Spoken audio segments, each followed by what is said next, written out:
Captain Aster Voss stood rigid on the command deck of the HSS Excalibur, the hum of the ship's reactors sending soothing vibrations through his boots. He gazed through the panoramic windows at a sea of stars. Far ahead, an anomaly shimmered in bright, twisting spirals of blue and purple, the subspace rift they were investigating. Just beyond that cosmic tier loomed the crimson hulls of a Gharak warfleet. Their guns were primed, crackling with green plasma arcs. The sight sent a thrill of tension through every human on board. The Gharaks were big, reptilian, and notoriously brutal. Rumor had it they wiped out whole civilizations just for breathing in their territory. Voss inhaled quietly, ignoring the dryness in his throat. "Report," he barked, turning slightly to Commander Jones. Jones's console reminded Voss of those archaic Earth keyboards, except stuffed with so many blinking lights and holoscreens it looked more complex than the Matrix code. Jones tapped at the controls with the practiced ease of a man who'd studied all the obscure NASA flight manuals for fun. A stylized NASA pin was affixed to his uniform like a badge of honor. To him, commanding a starship was the ultimate extension of those early Apollo missions from Earth.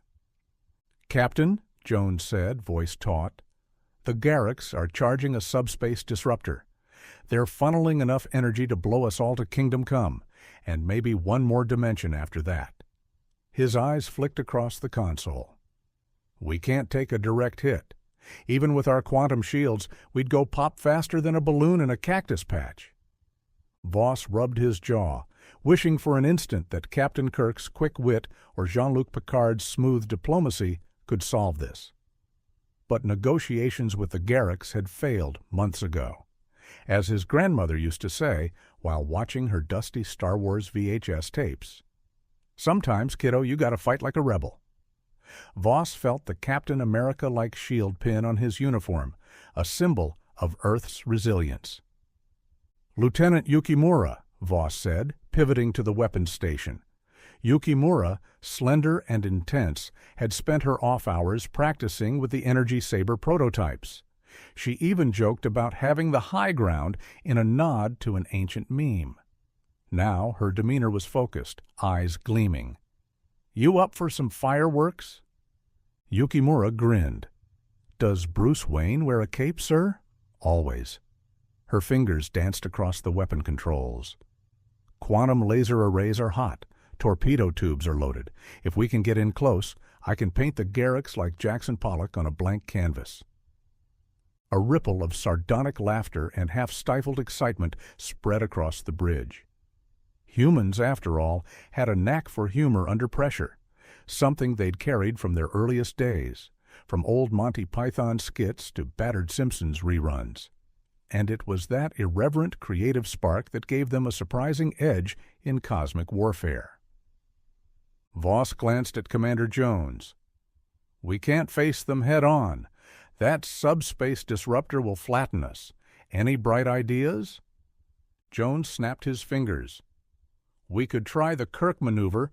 We wait until they fire, then jump into hyperspace at the exact nanosecond. We reappear behind their formation, surprising them before they can recharge. It's risky, like that bit in Doctor Who about timey-wimey paradoxes, but if it works..." Voss nodded, taking a moment to admire the swirling chaos of the rift. It reminded him of a glowing upside-down realm, like something out of Stranger Things. But if they didn't act soon, they'd be the ones turned inside out. "Risk is our middle name," he said. "We're humans, after all. One does not simply walk into Mordor, but we sure as hell storm it with style." The plan was set.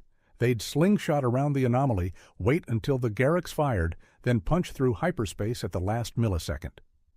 It was borderline madness, like telling someone, "Hold my beverage," right before doing a backflip off a cliff into raging waters. But humanity's history was filled with bold leaps of faith. They jumped from biplanes with flimsy parachutes, soared to the moon in glorified tin cans, and now they traveled the stars in defiance of every cosmic horror waiting out there.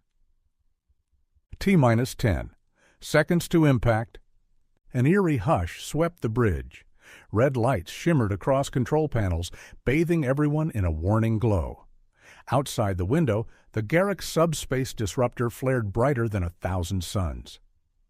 "Power to the engines," Voss commanded. "Commander, get ready to punch it on my mark." Jones hovered a trembling finger over the warp activation panel. He nodded once. A high-pitched whine erupted from the Gharak warships as the disruptor's coil spun, condensing raw energy into an unstoppable beam. A static hum crackled through the Excalibur's hull. Every heart pounded. 5 seconds. Lieutenant Yukimura quietly recited something about having the high ground, though it sounded more like a prayer for victory. Another officer whispered, "This is so not the Millennium Falcon," as sweat beaded on her brow. 3 seconds. The Gharaks fired. A neon-green lance of destruction blasted forth, heading straight for the Excalibur. Voss's knuckles went white on the armrest of his command seat. 2 seconds. "Now!" Voss roared. Commander Jones slammed the warp drive. The Excalibur shot forward with such force that the entire crew lurched in their harnesses. Lights flickered like someone had used the force on the circuit breakers. For a hair-raising moment, Voss's vision blurred, and time seemed to slow, like Neo dodging bullets in the Matrix. He saw the rift, pulsing like a cosmic storm, and the incandescent subspace beam passing so close that it grazed their forward shields. Sparks cascaded around them. The ship rattled, threatening to tear itself apart, but in a flash, they winked out of normal space. Hyperspace corridor. The swirling madness of hyperspace was a kaleidoscopic wash of neon ribbons. It was disorienting, like being stuck in a Doctor Strange portal. But the Excalibur's advanced navigation held firm. They had mere seconds to re-emerge behind the Gharak fleet. Voss clenched his jaw, praying their exit coordinates were precise. 1 decimal off, and they might materialize in the middle of an asteroid, or worse, a Gharak warship's path. He silently recalled the words from an ancient pop culture icon. "Never tell me the odds." Emergence behind enemy lines. With a thunderous crack, the Excalibur re-entered real space, the engines screaming in protest. They were behind the line of Gharak warships, exactly as planned. For a moment, the reptiles didn't even realize what had happened. Their battleship sensors still targeted the empty space ahead. "Lieutenant Yukimura," Voss said, voice like steel. "Light 'em up." All 4 quantum laser arrays erupted in unison, arcs of brilliant purple-white slashing through the Gharak flank. Torpedoes, guided by advanced AI that once was rumored to be Skynet-light technology, zeroed in on high-priority targets. Each warhead exploded with cinematic flair, ripping through the Gharak's hull plating. Some Gharak vessels whipped around, but it was too late. Their formation was in chaos, confused by the Excalibur's sudden reappearance. Half their battleships collided while trying to face the new threat. A massive cruiser tried to spin around and aim, but Yukimura's lasers turned it into floating scraps of molten metal. Commander Jones whooped. "They're down to a quarter of their ships. The disruptor's still powering, but it's pointed the wrong direction." "Destroy it before they recalibrate," Voss ordered. The next salvo found its mark, breaching the main reactor of the Gharak's subspace disruptor platform. The resulting chain reaction was like tossing TNT into the sun. A swirling vortex of fiery debris fanned out in all directions. A few Gharak ships scrambled into a retreat, thrusters blazing as they fled into slipspace. On the Excalibur's bridge, the crew burst into cheers that roiled like a stadium crowd after a game-winning buzzer beater. Smiles stretched wide, fists pumped the air. They'd done it. They had bested an enemy armed with a supposedly unstoppable weapon. Aftermath. Voss collapsed back into his command chair, exhaustion mixing with exhilaration. He rubbed his eyes. "Damage report," he finally said. Jones scrolled through the data. Shields down to 30%. We lost some hull plating, but nothing major. A few injuries minor. The dock can handle it. Voss nodded and surveyed the swirling wreckage outside the panoramic window. Pieces of Gharak ships drifted, silent testimonies to human daring. He thought of Earth, of Times Square's neon glow, of centuries of iconic stories from Star Wars to Star Trek to Marvel Comics. Humanity had dreamed of the stars long before they set foot there, as though cosmic exploration was coded into their DNA. Now they were here, forging a legend that would put those old fictions to shame. Lieutenant Yukimura exhaled a shaky laugh. I feel like Tony Stark after a victory. When's the celebratory cheeseburger? A ripple of tired laughter spread. Commander Jones turned to Voss. Captain, the Gharak threat, it's not over, but we've shown them what humanity is capable of. They'll think twice before coming back. Voss steepled his fingers, a wry grin on his face. We'll be ready if they do.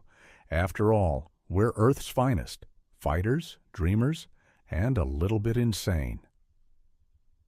A comfortable silence fell over the bridge as stars drifted past, the subspace rift now quiet and stable. The Excalibur hummed with subdued power. Outside, the cosmic stage was clear, the final scene set. And maybe, just maybe, someday historians would write about the day a human ship took on a Gharak superweapon and won. They'd mention the wild plan, part Kirk, part Picard, part hold my beverage, bravado, and how it all came together in one glorious, improbable triumph. Because that's who humans were, and always had been. The scrappy underdogs who punched above their weight, fueled by hope, references to half-forgotten pop culture, and a healthy dash of madness.